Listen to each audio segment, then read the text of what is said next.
ভাই না মরে। আবার যখন গুলি করেছে আমার ভাই দৌড়ে এসে বুক পেতে দিয়েছে, ভাই আমি মরি তুমি ভাই জীবিত থাকো। এই ছিল আমাদের আন্দোলন। সেই আন্দোলন এখন আমরা দেখি বক্তারা বলছে ইটা দেবে ওটা দেবে, মূল্য আর দেখাবেন না প্লিজ, মূল্য আর দেখাবেন না। স্পষ্ট কথা, আমাদের গত 2 বছর যাবত এটা করব সেটা করব নানা বক্তব্য দিয়েছে না ভাই, দিয়েছে না? দিয়েছে। বাস্তবায়ন কয়টা হয়েছে সেটা হলো মূল বিষয়।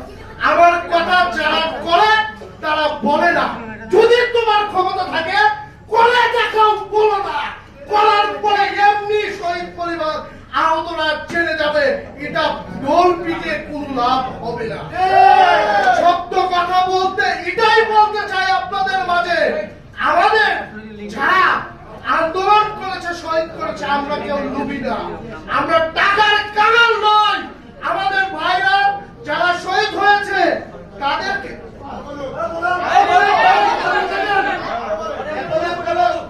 যারা শহীদ হয়েছে, যারা আন্দোলন করে ঝুলাইয়ে বিকৃত হয়নি, তাদেরকে কথা বলার সুযোগ দিতে হবে।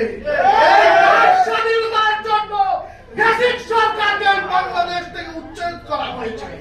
যদি আমাদের বাক স্বাধীনতা যদি কেড়ে নেওয়া হয় তাহলে এমন মরণ কামড় দেব যেটাকে সহ্য করতে পারবে না। এই বাংলাদেশের প্রাণ নিয়ে বাইর হয়ে যেতে পারবে না। বাংলাদেশের মানুষ আর কখনোই সেই পর্যায়ে নেই। এখন সবাই সচেতন হয়ে গেছে। একবার তুমি অন্যায় করেছো, 2 বার তুমি অন্যায় করেছো, কিন্তু আরেকবার অন্যায় করলে এমন খাবার দিবে যেই খাবার তুমি সহ্য করতে পারবে না। সত্য কথা বলতে আমাদের যদি অধিকার যদি ফেরত চাই, আমাদের যদি অধিকার চাই, তাহলে সর্বপ্রথম আমাদের একতাবদ্ধ থাকতে হবে। আপনাদের একটা কথা বলে আমি শেষ করতে চাই ভাই, এখানে অনেক বক্তারা দিয়েছেন, অনেক বক্তব্য দিয়েছেন। আমি দীর্ঘদিন আমি অসুস্থ ছিলাম, আমি মিডিয়ার সামনে ওরকম ভাবে আসিনি, কিন্তু একটা জিনিস তো দেখেছি। আমি একজন কেন্দ্রীয় সমন্বয়ক, ঢাকা বিশ্ববিদ্যালয়ের স্টুডেন্ট। আমি আমার জীবনে 2টো দৃষ্টিশক্তি হারিয়েছি। আমার মা কি কোনো পাপ করেছিল? আমি কি কোনো পাপ করেছিলাম? আমার ভাইরা কি কোনো পাপ করেছিল? করেনি।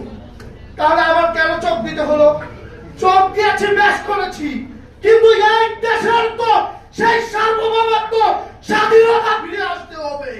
যদি সেই স্বাধীনতা ফিরে না আসে তাহলে তো এই চোখের কোনো মূল্যায়ন থাকলো না। আমার ভাইরা যে মারা গেছে তাদের মূল্যায়ন তো থাকলো না। এই মূল্যায়ন করতে হবে, আর এটা আমরা তারেক জিয়ার কাছ থেকে আদায় করে নেব ইনশাআল্লাহ। সত্য কথা বলতে তারেক জিয়ার সাথে আমরা বসেছি, আমরা কথা বলেছি, ওনার মধ্যে মানবতা আছে। আমরা আশা করি যে